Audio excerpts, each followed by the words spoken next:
ஸ்ரீமதி ராமானுஜாய நமக. போன பகுதியில் எப்படி வரதனுடைய இச்சை கேட்ப பெரிய நம்பிகளே ராமானுஜருக்கு குருவானார்னு பார்த்தோம். இப்போது அதனை தொடர்ந்து பெரிய நம்பிகளையும் அவருடைய பத்தினியும் ராமானுஜர் கையோடு காஞ்சிபுரத்திற்கு அழைத்து வருகிறார். குருவுக்கு சேவை செய்ய வேண்டும், கைங்கரியம் செய்ய வேண்டும்ன்ற ஆசை அவருக்கு. அதனால தன் இல்லத்திலேயே ஒரு பகுதியில் தங்க வைக்கிறாராம். 6 மாத காலம் அங்கு அவர் தங்குகிறார்.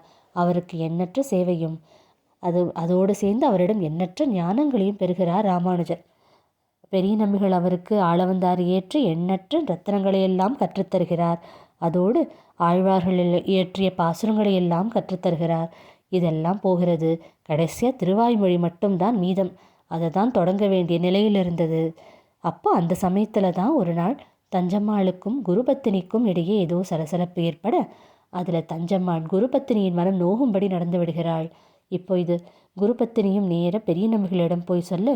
அப்போ அவர் சொல்கிறாராம், இதை பெரிதாக்க வேணாம், இது ராமானுஜருக்கு தெரிந்தால் அவன் ரொம்பவும் வருத்தப்படுவான்னு சொல்லி அவர் வருவதற்குள் நாம் இங்கிருந்து கிளம்பி விடலாம்ட்டு அங்கிருந்து மனைவியோடு கிளம்பி விடுகிறார் பெரிய நம்பி. இப்போ நேராக ராமானுஜர் இல்லம் வந்த உடனே நடந்ததெல்லாம் தெரிஞ்ச உடனே அவருக்கு இன்னும் கோபம் வருகிறது. எப்படி குருபத்தினியை இப்படி செய்து அவமனித்து விட்டாளேன்னு அவருக்கு ஒரே உள்ள குமுறலாம். நேர பெரிய நம்பிகளோடும் திருவடிகளை தேடி ஓடுகிறார். வழியில் அவரை பார்த்து அவருடைய திருவடிகளில் விழுந்து மன்னிப்பு கேட்கிறார். அப்போ பெரிய நம்பிகள் அவருக்கு ஆறுதல் சொல்கிறாராம். இது எல்லாம் ஏதோ காரணத்திற்காக தான் நடக்கிறது. நான் வந்த காரியம் முடிந்து விட்டது. உனக்கு எத்தனை பாசுரங்களை எல்லாம் கற்றுக் கொடுத்தாகிவிட்டது. திருவாய்மொழி மட்டும்தான் மீதம். அது மட்டுமல்லாமல் ரொம்ப நாளாகவே அரங்கனின் சேவையில் தொடர வேணும்ன்ற ஆச்சை. அதனால தான் அரங்கன் என்னை அழைத்தானோ என்னவோ. எது நடக்கிறதோ நல்லதற்குத்தான் நடக்கிறதுன்னு ராமானுஜரை தேற்றுகிறார் பெரிய நம்பி. ஒரு வழியாக ராமானுஜரிடம் விடை பெற்று கொண்டு திருவரங்கம் நோக்கி சென்று விடுகிறார். இப்போ நேராக ராமானுஜர் திரும்பி வருகிறார். ஆனால் தஞ்சம்மாளுடைய இந்த 2வது குற்றத்தையும் அவர் பொறுத்து கொள்கிறார். ஒரு சமயம் வரதனுடைய கோவிலில் அவர் பூஜை செய்து கொண்டிருக்கச்ச அங்கே வரதனுக்கு சேவை செய்யும் ஒரு ஏழை பிராமணன்.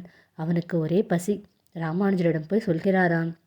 அப்போ ராமானுஜர் சொல்கிறார், நீ செல், என் இல்லத்திற்கு போ, அங்கே என் மனைவி உனக்கு உணவளிப்பாள்னு சொல்கிறார். இவரும் நேர ராமானுஜரோட திருமாளிகைக்கு வருகிறார். அப்போ ஆனால் தஞ்சம்மாளோ இங்கே ஏதும் உணவில்லைன்னு சொல்லி அவரை திருப்பி அனுப்பிவிடுகிறார்.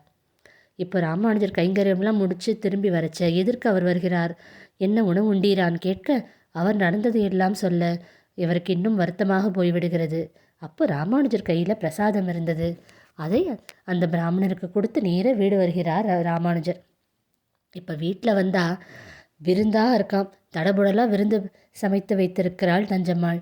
என்னன்னு கேட்டால் அவளுடைய தம்பியோட திருமணம் நிச்சயமாகிவிட்டது. அதை சொல்லுவதற்காக அந்த உறவினருக்காக அத்தனை விருந்தையும் சமைத்திருக்கிறாள். இதை கேட்டவுடனே ராமானுஜருக்கு இன்னும் வருத்தமாகிவிட்டதாம். பசின்னு வந்து அந்த பாகவதனுக்கு உணவளிக்கவில்லையேன்னு. அப்போ பார்க்கிறார், எப்போதுமே ஒரு ஜீவாத்மாவுக்கு பகவத் சேவையும் பாகவத சேவையும் தான் உண்ணும் நீரும் உணவும் எல்லாமுமாக இருக்க வேணும். போகமும் அதுதான், நீரும் அதுதான், உணவும் அதுதான். அதற்கு ஏதேனும் தடையாக இருந்தால் அதிலிருந்து விட்டு விலகி வருவது தான் நல்லது. அதனால் அதைத்தான் ராமானுஜர் மனதிலும் தோன்றியது. அதற்கேற்றாற்போல் அவளுடைய சகோதரனுடைய திருமணமும் நிச்சயமாக இருந்தது இல்லையா? அதனால் அவர்களுக்கு நிதியையும் கொடுத்து நீ சென்று உன் சகோதரனுடைய திருமணத்தை நடத்திவிட்டு வான்னு சொல்லி அவளை அனுப்பிவிடுகிறார் ராமானுஜர். இப்படி பகவத் சேவையும் பாகவத கைங்கரியமும் எவ்வளவு முக்கியம்னு காட்டுகிறது இந்த நிகழ்வு. இனி அடுத்து நடக்கவிருக்கும் உன்னதமான லீலைகளையெல்லாம் தொடர்ந்து காத்திருந்து சேவிக்கலாம். ஸ்ரீமதி ராமானுஜாய நமக.